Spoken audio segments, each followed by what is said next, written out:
One of the most questions that I get and have probably gotten a lot more recently, even more so than in the past, is from women physicians that are wondering what my journey has looked like and how I went from knowing zero about money, literally now 7 or 8 years ago, to being able to live a life of freedom less than 10 years after my fellowship training. So, if you've ever wondered any of that, I'm going to be breaking it down in this episode in 5 stages. So enjoy this episode.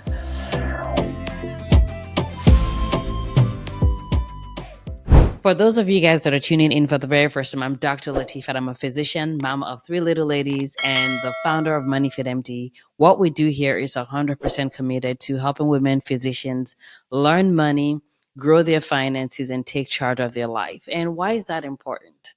This is something that I feel really deeply, strongly about because I truly believe that physicians are going to be part of the solution to the healthcare disaster that we have going on. And unfortunately, many of us have been taught that the way to do that is by working to the grave, hurting ourselves, having no life, grinding crazy, except that has actually led to the exact opposite results, which is burnout. We're not practicing medicine on our terms. Medicine has been taken over by people that have no business in medicine, and doctors, nurses, and other healthcare professionals are exhausted. So, if the status quo is not working, we have to change something else. We have to try something else. Otherwise, where that's the definition of insanity. And in my opinion, finances and financial wellness and really physicians living a life of freedom are going to be core to creating really, really amazing solutions to the problems that we have in healthcare today. So that's my inspiration, and that's what we do inside of the money school. And people laugh about it when I tell them that the goal is for us to be able to walk around with like practice medicine with two butt cheeks. That means being able to practice medicine authentically without being afraid of what would happen if you lost your income.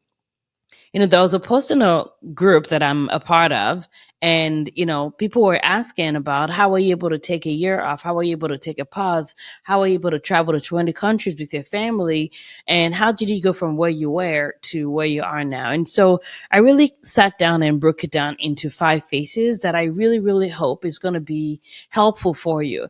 And the reason why I'm sharing this is not because I believe that you have to follow the same path. No, you don't have to.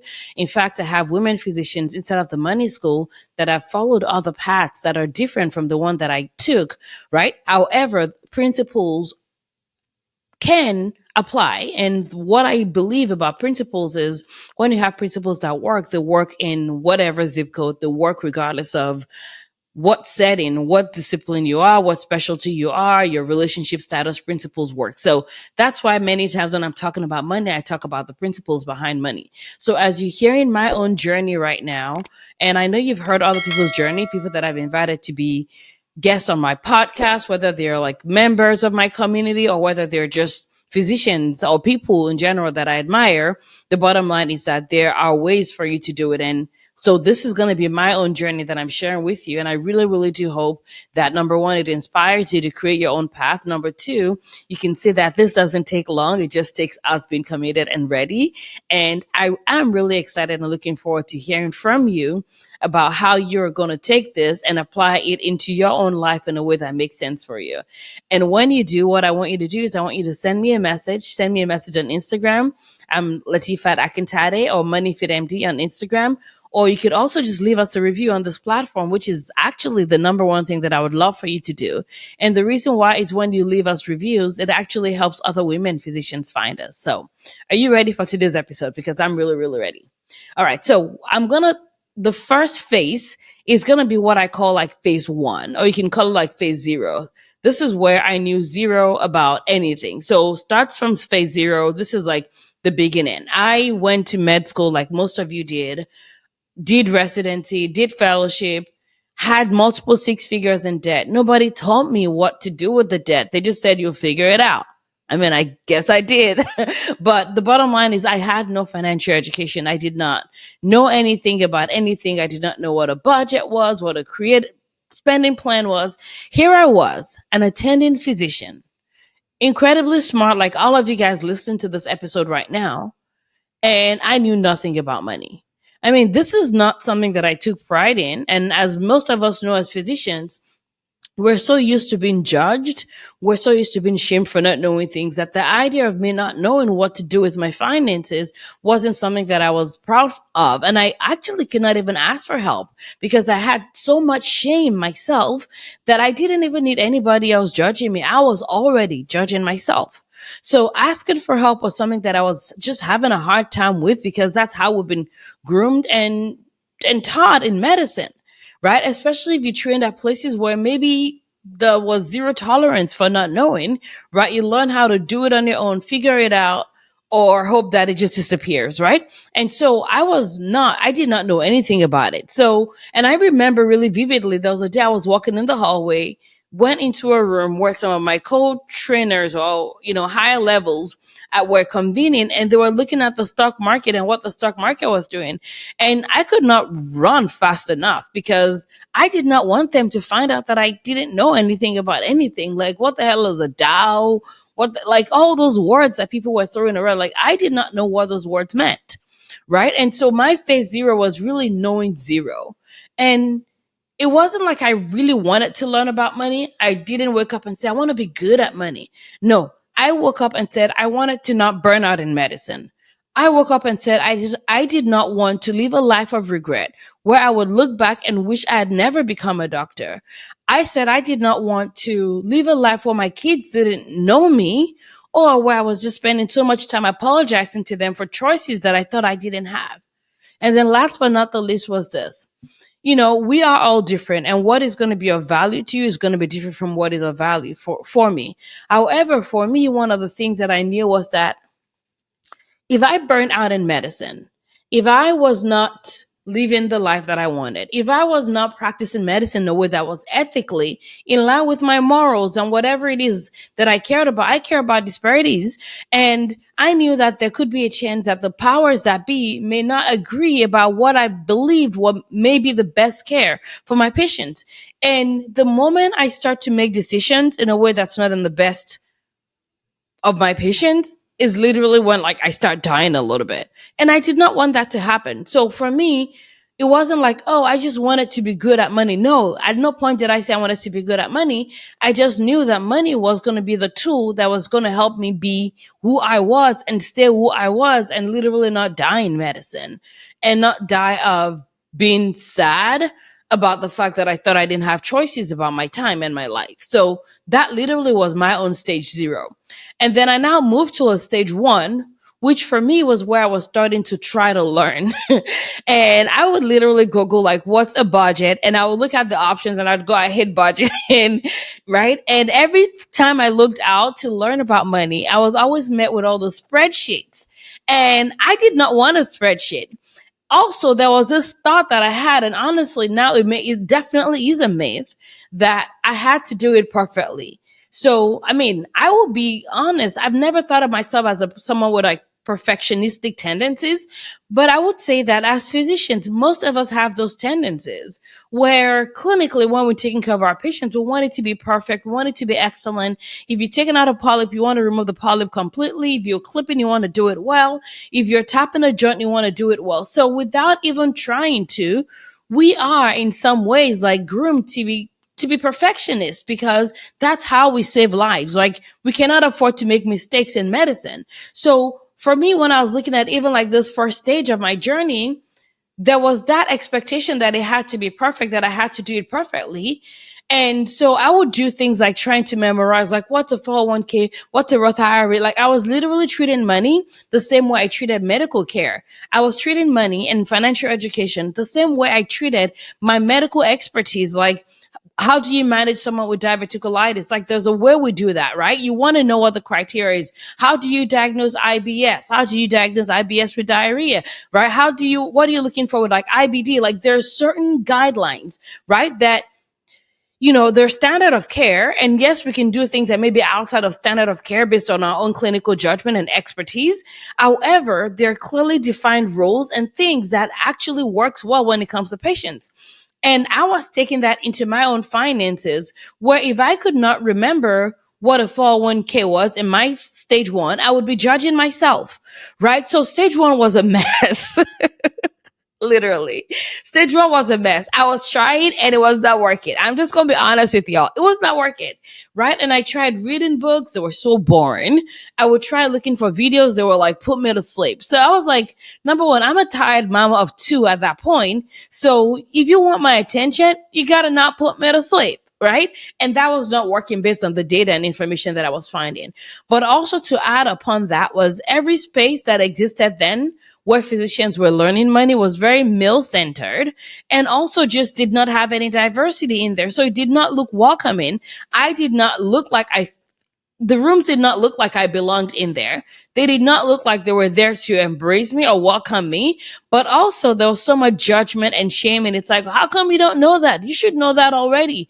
And so, I mean, I feel like y'all should just send me a hug right now. Send me a hug. I'm sending you a hug too. If you're in like stage one, I'm sending you a hug because I get it. I know exactly how that feels.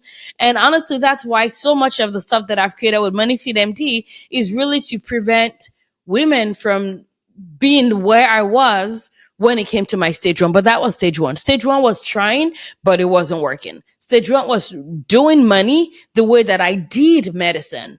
And now I know that that's definitely not the way to do it. And it didn't work for me. And then I moved on to stage two. And stage two was now where I was like, okay, I need help. I need help. I need to figure out what to do. Like, this is the stage of like, I was now going from just learning only to now taking action. And one of the actions that everybody and their mama tells you is hire a financial advisor, right? And hire a financial advisor. I did. And the advisor that I actually hired was someone that I was recommended by people that I respected in healthcare, like by some attending physicians, and I did not know at that point that physicians were not traditionally good with money. I thought I was the only person that was struggling. So I literally took the advice of just get an advisor, which I did. And the advisor was a very nice person, very nice, very kind, and all that stuff. Met me, very professional, caring, had a family, like all those things that you'd want from another human that you don't want to hand your money over to a serial killer, right? And so I thought I was doing something, and I'm glad I did something because at least it was an action. Whereas phase one was just like knowledge only that actually wasn't working. Stage two was at least taking an action. And so the two actions that I was taking was geared towards one, find a financial advisor. And then number two was pay off my student debt because that's all I knew when it came to finances, like save, pay off debt, hire an advisor. That was literally what I thought I thought if I did all those three things, I would finally have control over my finances, have control over my life, and I would not have to worry about money. And so I did those. And so the way that I did pay off my student debt was I refinanced. At that point, rates were low. So I refinanced variable, which I wouldn't recommend right now because the, interest rates are like interest rating. And so I refinanced and I planned to pay it off in 5 years. My husband was working. And so what we decided then was that I was going to be focusing a lot on my student debt with the goal of paying it off. Because remember what I said earlier, my thought and my assumption was if I have no more student debt, we would finally have control over our lives. So that was like our vision, our mission, and we were like on it, right? And honestly, it wasn't until I continued the process of learning money, but now instead of learning it like I was learning medicine, I was now learning it like without force, with the goal of imperfection, with the goal of taking action, not memorizing everything. So what I told myself was, even if I don't remember what the terminologies were, as long as I know what to refer to and how to refer back, like, how you would look on UpToDate or look on a textbook or look for a journal, right? I just started treating it that way, in that advanced level where I don't have to memorize everything. And I would tell you that that literally was like where things started to change for me, because now I was no longer judging myself for the things that I did not remember, but I'd lowered down the bar for myself where all I had to do is know what the resource was. So I bought some books. I, Googled a lot and all this other stuff. And I'm like, if I don't remember it, I'll just go check again. The most important thing was now action, not knowledge only, not hoarding knowledge, not feeling like a PhD in money, but prioritizing action taking. And honestly, that's where things started changing. In this phase two was where things started changing. The other thing that also changed was the more I lowered that requirement or need for me to memorize everything, the more I actually started to remember things and know things and do things. And that's when I started to realize that the advisor that I actually hired was not the best person for me. They were not the best person for me. Because once I started learning, I realized that the decisions we were making was not all in alignment with what was in my favor in terms of my finances. And so that was phase two. So phase two, I paid off my student debt. I did it in 2.5 years instead of 8 because I literally was like obsessively just like paying it down. We were enjoying life. We were taking like local trips. We live in California, so we could do like, cheap things. I used points for booking hotels. I wasn't using them for like flights then. Booking hotels, we would take our food. So we're experiencing life on like a low scale. We were very satisfied because I mean, honestly, for me, connection is something that I highly value. Like splurging isn't necessarily, doesn't necessarily fill my cup. And so we were doing okay. Student debt got paid off. Advisor got fired eventually. And I still was not free. I still was not free. At this point, I was investing in the stock market, in my retirement account. So I was starting to see some progress. The net worth was now going from what it was, which was negative 200K, and was starting to like go more towards a positive phase, right? And then phase three for me was where we now decided that, okay, we are doing not horrible. We've done the saving, the pay off debt, the hire and now fire the advisor thing, and we're still not free. I still did not have control over my time. I still was not confident of what would happen if I lost my paycheck. And this is when we decided to start investing outside of the stock market. That's when we started investing in real estate. And I'm always a huge fan of the fact that it doesn't have to be complicated to be successful. I don't have to do money like anybody or everybody else. I don't care how many legs of income stream people say that you need to have. I believe in building strong legs and then things compound incrementally and then things compound. And so in that season, I decided that we're going to be investing in real estate. So we were looking online, bigger pockets, Googling the same thing we'd been doing before. And we were learning a little bit. However, we knew and we said that the progress was going to be slow, excuse me. So we decided instead of wasting time, slowly acquiring knowledge, because at that point, we got kids. I think we had 3 kids at that point. I was working almost full time, zero point 0.8 FTE with 3 kids, 6 and under. I did not have all the time in the world. But I also knew that I had a mission, I had a vision, and that freedom was the goal. And it wasn't just freedom for the sake of freedom, was freedom so that I could be alive. Freedom so that I could be me, freedom so I could be the kind of mother, the kind of spouse that I wanted to be. That was my goal. And so we started investing outside of the stock market in real estate. Long-term real estate was how we started. And then later on, we started doing short-term real estate. And the reason why we did real estate was, number one, is long-term wealth building. We know that based on data from the past, if you take a look at most millionaires, they invest in real estate.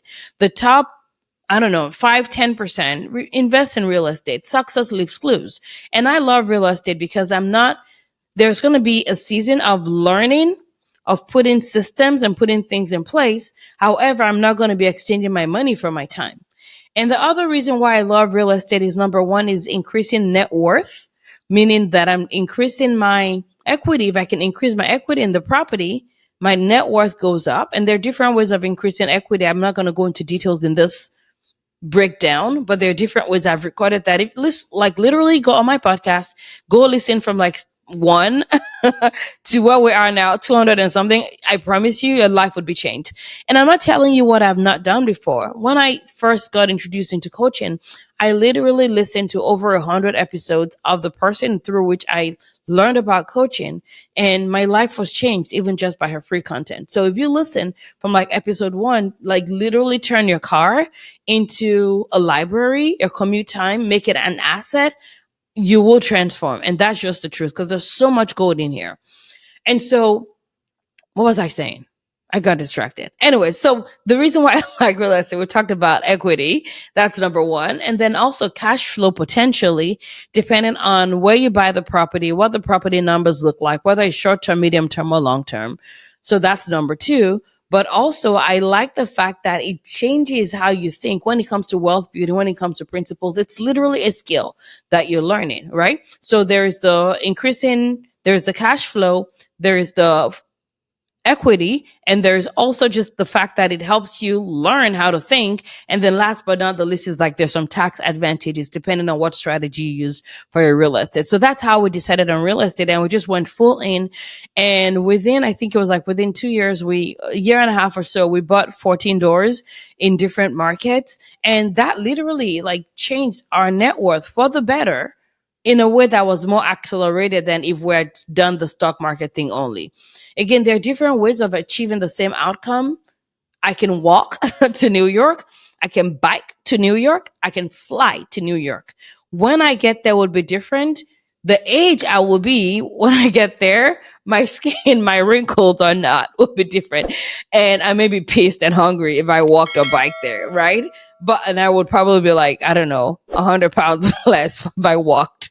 You get my point. So like the state does matter. And so we just decided that even though we never ascribed to or subscribed to like the FIRE, financially independent retire early movement, because I did not like the grindy, hustling nature of a lot of that stuff. I still ended up achieving the same thing, probably faster, healthier, without, sacrificing the relationships that matter in my life. So that was the investing for personal finance phase in our journey. And that was going great. That was going well.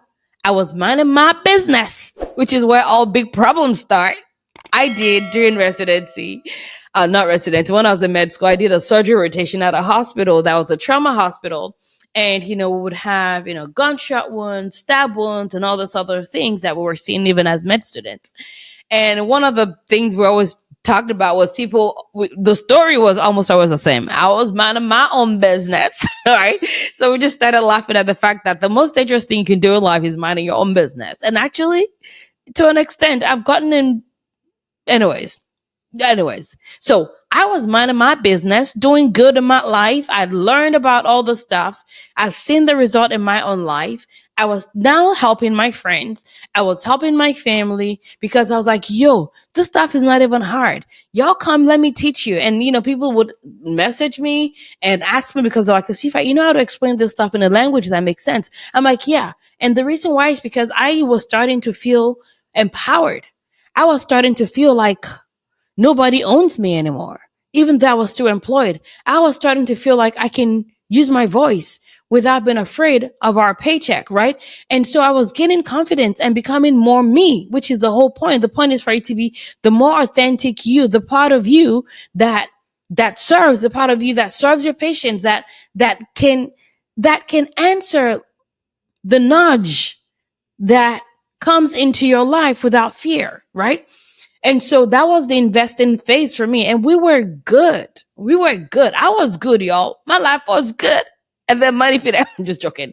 No, what happened was this. The pandemic happened because people had been asking for help. I'd been helping people, but it was more of a hobby, you know, just helping people. And then the pandemic happened. And if you remember what happened during the pandemic, especially early in the pandemic, everybody and their mama was scared. Physicians were getting fired. Nurses were getting fired. Nobody knew what was going to happen to anybody. Nobody had any idea where their income was. So people were literally freaking out.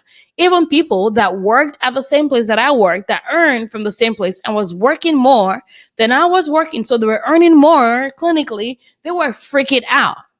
And I was not.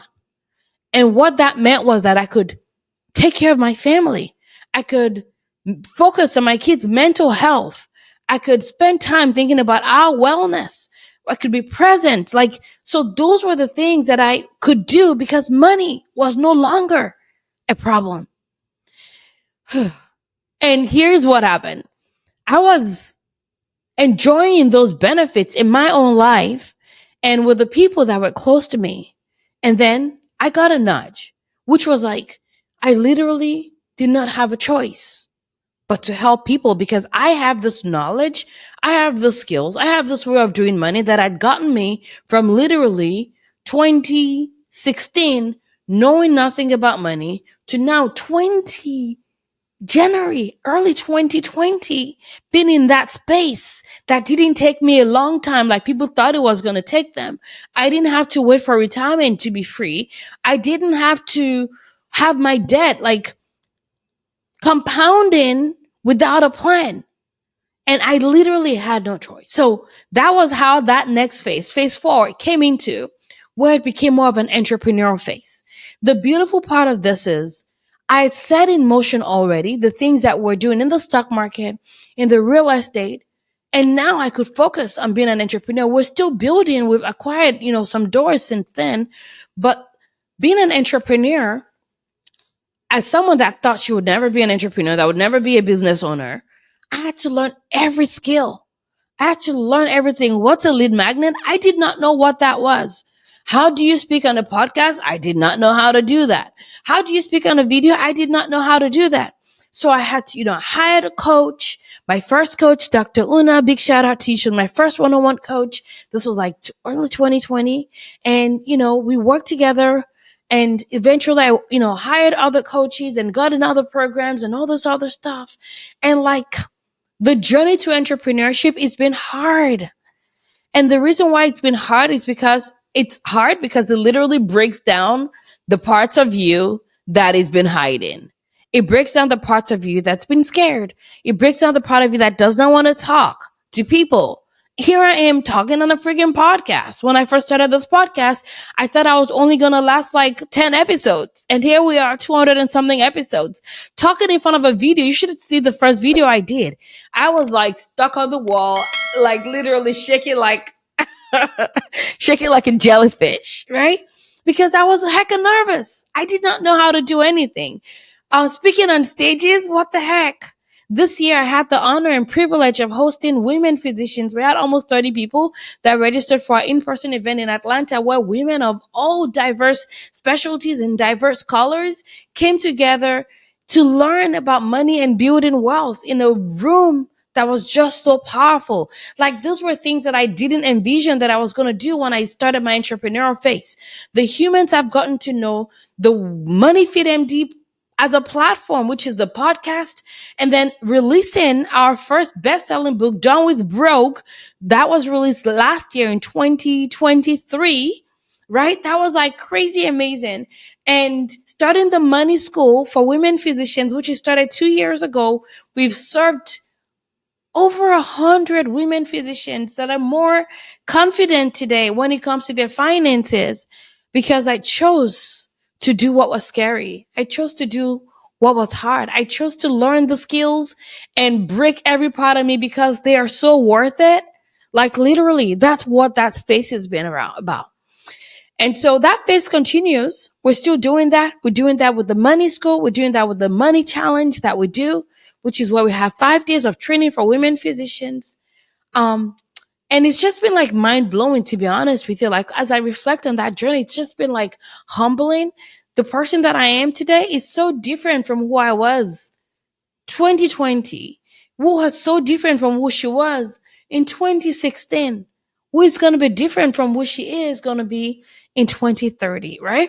And just humbled by all of that, by the journey. Really, it's not been easy, but it's been so worth it. When I get the testimonials, when people are sending me messages of how they're taking a vacation for the first time without worrying about money, they're doing international vacations, how they are more confident than they were before, how they may have lost money in divorces and now they've like caught up again, right? How they thought someone like them could not buy a property and now they invest in, how they're the first in their families to become doctors and now they're the first in the family to build wealth, right? And how maybe they grew up in money, but they had shame and guilt about, who am I, or why do I deserve to have this money when the next person that I'm seeing is broke and poor, like, and helping them get to a place of seeing that money is a tool that we all just get to use anyway. And so this work has really been humbling, but that's literally what that phase is about. And then the next phase, which is the last but not the least, which is the phase that I'm in right now, which is the face of life freedom. And I will say that that journey really got activated in 2022 when I got the nudge that, my husband and I got a nudge that we should take some time off at some point. And I was like, okay, sure, we will. Many, many years from now. And the what I got in my mind, my spirit then was like, no, not like 5 billion years later, like now. And what that led to was 6 months after the nudge, because of the work, the spaces that I just described to you guys, we quit our job, or I quit my job. My husband toned down his work to the minimum that it could. We took our kids out of school and we took a trip. I literally quit my job and we took a trip. We traveled around the world. Our goal was to travel to 9 countries, but instead we ended up in, like, we said 9 to 10. We ended up in like 20 countries across different continents. We were in like Aruba, Curacao. We were in Asia. We were in Africa. We were in Europe, right? We did like the whole, like, was amazing, life changing. And honestly, that was amazing, because to be able to do that, what we did was truly a gift for us, a gift for our kids, and a gift to our future. But also doing that and still knowing that our retirement, quote unquote retirement, or our investments are still growing, because we've done the work of going through, not getting stuck in phase 1 or 0 or 2 or 3, and letting ourselves go through 4 and now to 5. And so now we're living that phase of life freedom where, we decided, or I decided after we came back, that I loved medicine. I love practicing medicine. So now I practice medicine very part time. I choose the days that I work, and it's an honor and privilege to serve my patients. I love medicine. I love my patients, and I get to serve them and serve my community, and as well as provide value to the department that I work in. I'm doing meaningful work through MoneyFit MD, and also through our socks line, Soxidoc, which is our personalized socks for women physicians. If you don't know about it already, go check it out. They feel so great. They're amazing socks with personalized notes for doctors and things like, that's Dr. Badass to you. Yes, a little sass in there on your feet. My husband and my daughter literally fight me for the socks. Like literally, when we were traveling internationally, we don't ship internationally. So I took some with us. And during the trip, literally, I'm like, who took my socks? And it'll be my daughter, my 10-year-old, not 11-year-old daughter, literally, because the socks, it fits her, it fits me, and it also fits my husband. There was literally a day my husband was speaking with someone at a party. And I was like, yeah, I would do the socks. And I was like, I wish I had it. And my husband took his shoe off. Was like, I have it here. And it said Dr. Badass. And he's not a doctor. It's pretty funny, right? And then, of course, I have MoneyFit MD that I'm doing, which is literally the work of my life. It's such an honor and privilege to serve women physicians the way that I get to see people change how they do money, how they live their life, see them say yes to the dreams, to the nudge that they may not even have knew they had in them when they joined my world.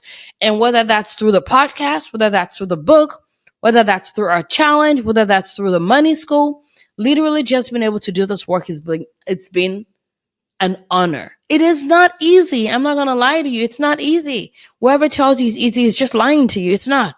But it's so worth it. When I get those messages, when I see the results we created, when people are like, I went from knowing nothing about money to now having like 7 figures net worth.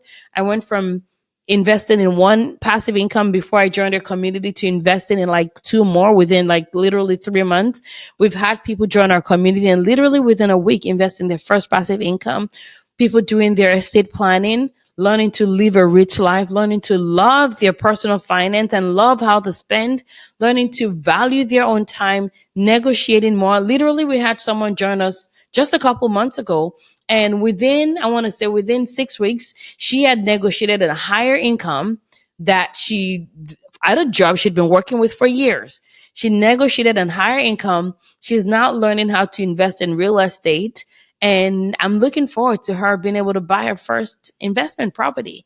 We had another person that had vowed never to, well, she didn't vow, but she lived in a high expensive state and never thought that buying a property was something that was possible for her.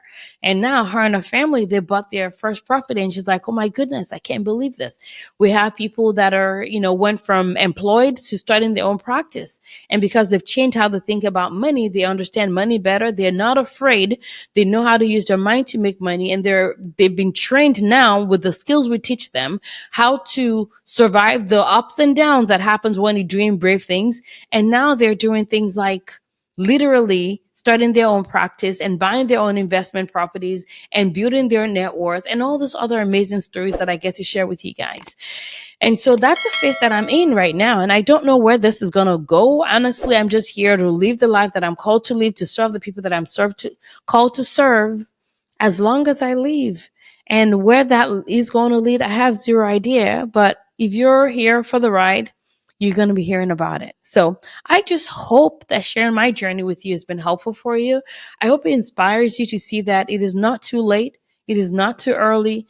You may not have been born into money in the way that we think about it here, but does not mean that money cannot come out of you. Does not mean that wealth cannot come out of you. Does not mean that generational wealth cannot come out of you, right? And my hope and my goal is that we will create a generation of women physicians that are free. Whew. Yeah, that are free to create impact, free to serve, free to take time off. Because at the end of the day, I want us to look back at our lives and say, yes, we did that. I want us to look back at our lives and say, I did the work that I meant to do here. I served my people. I lived life. I've created memories. And I have little to no regrets. So I hope this has been helpful for you. Let me know. Let me know if this was helpful. And you can do that by leaving us a review on whatever platform you're listening to. If you're watching on YouTube, yes, you can also leave a comment. Let me know what your thoughts are. If you're listening on the podcast, yes, we have a YouTube. And for those of you that are watching on YouTube, you can see that I'm recording this in the evening and it's literally we're at a place where you can see the ocean and you can see like it was brighter and now it's dark. But it's such an honor to have you, to be in your ears. Thank you for giving me that opportunity and letting me do my life's work so that you also can be empowered, equipped to do your own life work. And if we can be of service to you, just send us a text. Look at the show note. There's a number there.